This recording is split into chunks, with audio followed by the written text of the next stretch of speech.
Two boys entered the Tower of London in 1483. They were never seen again. For more than 5 centuries, their disappearance has been treated as a solved crime, not because of evidence, but because of convenience. The story is familiar, emotionally satisfying, and politically useful. But when we separate what is known from what is assumed, the case of the princes in the tower becomes something far more unsettling, a mystery built on absence, repetition, and power.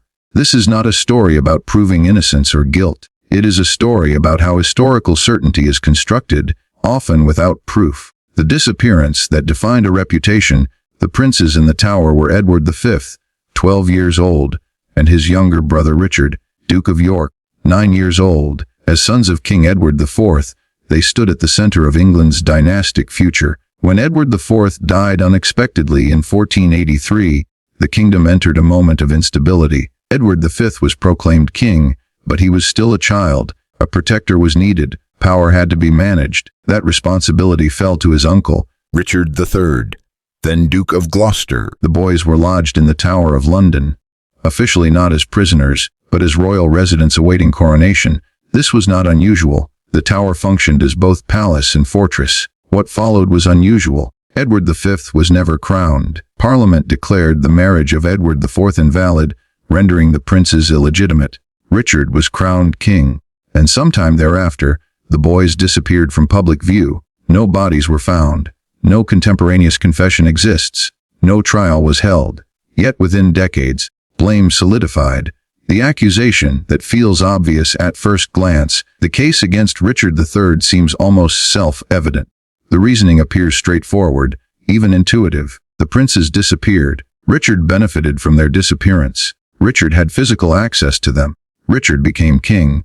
In modern terms, this looks like motive opportunity, an outcome aligning neatly. It is the kind of logic that feels persuasive because it mirrors how we are taught to think about guilt. Someone profits from a crime, therefore they must have committed it. This reasoning has endured not because it is proven, but because it is emotionally satisfying. It offers a clean narrative arc. Ambition leads to murder, murder leads to power, power confirms guilt. The story closes itself. No loose ends, no ambiguity, no discomfort. But history does not operate on narrative instinct, it operates on sources. And when we step away from the emotional logic of who benefited, the certainty begins to dissolve. Motive is not evidence. The assumption that Richard benefited most from the prince's disappearance is often presented as proof rather than hypothesis. But in historical analysis, benefit alone is not evidence. Power struggles in late 15th century England were not subtle affairs. If Richard had ordered the murder of his nephews, we would expect traces of that decision to appear somewhere. In correspondence, in hostile accusations during his lifetime, in foreign diplomatic reports, or in contemporary chronicles. Instead, what we find is silence. No contemporary document states that Richard ordered their deaths. No accusation was made publicly during his reign. No foreign ambassador reports such an act as fact. Even Richard's enemies, while attacking his legitimacy, stop short of making a direct, sourced claim while he is alive. This absence is not proof of innocence, but it is a problem for certainty, especially when we remember that medieval politics were not shy about public scandal. Accusations of murder, treason, and heresy were common weapons. If evidence had existed, it would almost certainly have been used. Once crowned, Richard's position was far from secure.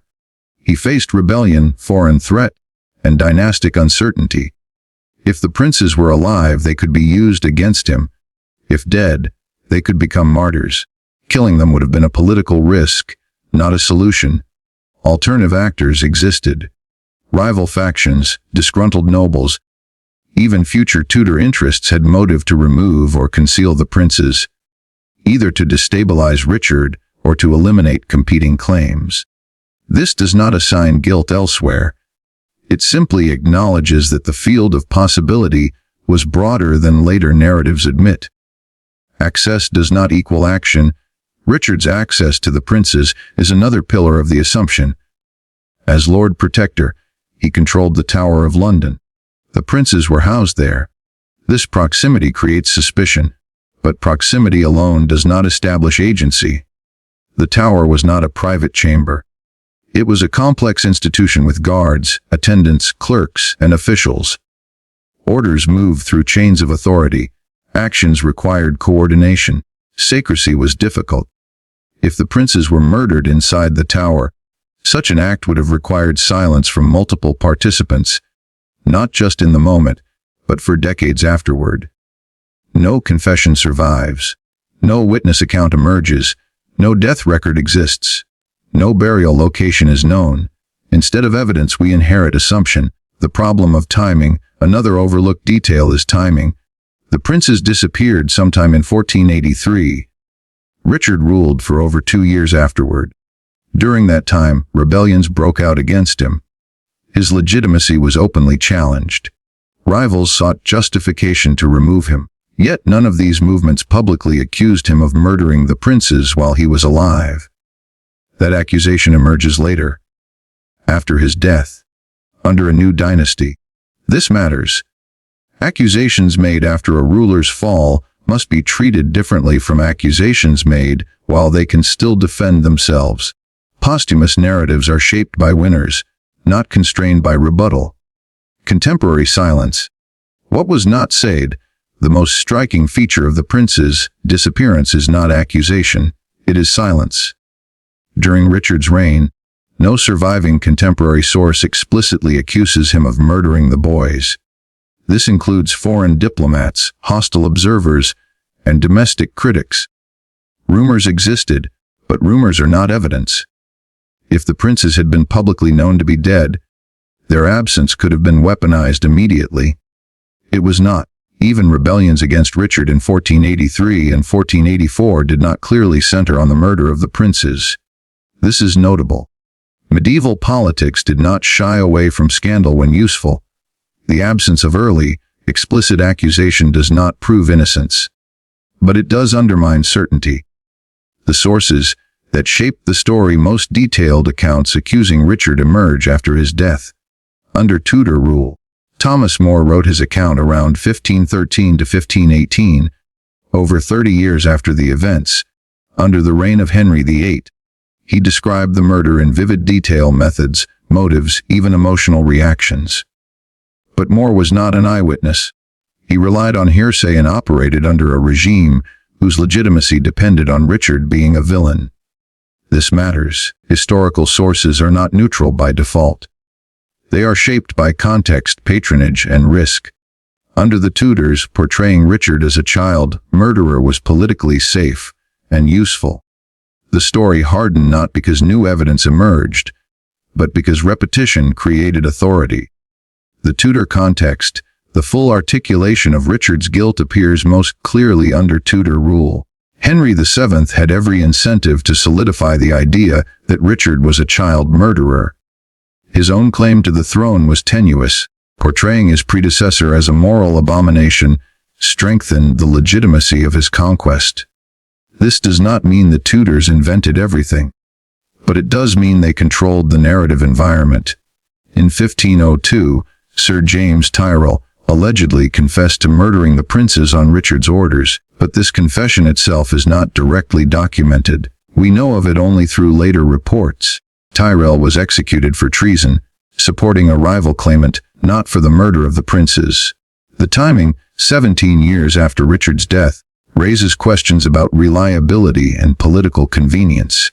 By the time Shakespeare dramatized the story, the conclusion had already been decided. The play did not create the myth, it amplified it. What we are left with, when we strip away the narrative elegance of the accusation, what remains is uncertainty. No bodies, no documents, no contemporary accusation, no forensic evidence. What survives instead is logic that feels convincing because it is simple. But history is rarely simple. The disappearance of the princes remains one of England's great unresolved questions. Richard III may have been responsible. He may not have been. The evidence does not allow certainty, only probability, interpretation, and debate. And that distinction matters. Because once assumption hardens into fact, inquiry stops. This video does not exist to exonerate Richard III. It exists to demonstrate how easily historical certainty can be constructed without proof, and how difficult it is to dismantle once it takes hold. The tower itself places this assumption. The Tower of London occupies a powerful place in English imagination. It is remembered as a prison of shadows and executions, but in the 15th century, it was also a royal residence. The prince's presence there has often been retroactively reframed as imprisonment. Yet at the time of their arrival, it aligned with precedent. Kings had lived there before coronation. The transformation of the tower from palace to prison in popular memory has colored interpretation. Location became implication, but place alone proves nothing. The problem of the bodies. In July 1674, 2 skeletons were discovered beneath a staircase in the White Tower during renovations. They were assumed, not proven, to be the prince's and were reburied in Westminster Abbey. The location matched Thomas More's description of where the bodies were supposedly buried, at the stair foot, meetly deep. But correlation is not confirmation. No modern forensic analysis has conclusively identified them. The remains were not securely dated. No conclusive modern DNA identification has been completed. The assumption persisted because it fit expectation. Once again, belief filled the gap left by uncertainty. Shakespeare and the cementing of memory. If Tudor chroniclers built the foundation, Shakespeare sealed it. His Richard is unforgettable. Deformed in body and soul, he delights in manipulation and murder. The prince's deaths become a dramatic inevitability. The play is not history, but its influence on popular perception has been immense. Shakespeare did not invent the accusation, but he made it emotionally undeniable. After him, doubt became unfashionable. Evidence vs. assumption drawing the line, so what can be stated with confidence? The princes disappeared from public view. Their fate is unknown. No contemporary evidence proves their murder. No definitive forensic proof exists. What is assumed? That Richard ordered their deaths. That the tower was a prison. That later accounts reflect eyewitness truth rather than political narrative. The gap between these two categories is where myth forms. Why certainty persists. Humans prefer resolved stories. Ambiguity is uncomfortable. A villain provides closure. Richard's defeat made him narratively expendable. He could not respond. His story could be finished for him. History often rewards the version that feels right, not the one that can be proven. Modern reassessment, not exoneration. But caution: examining the prince's case does not require declaring Richard innocent. It requires resisting false certainty. Modern historians increasingly frame the disappearance as unresolved. They emphasize probability, context, and limitation. This approach is less satisfying and more honest. Why this case still matters. The princes in the tower are not just a medieval mystery. They are a case study in how power shapes memory. They remind us that history is often written backward, shaped by outcomes rather than evidence. They challenge us to ask a harder question. Not, who did it? But, how do we know what we think we know? The disappearance of the princes remains one of history's most haunting silences. What followed was not proof but story. Not evidence but inheritance.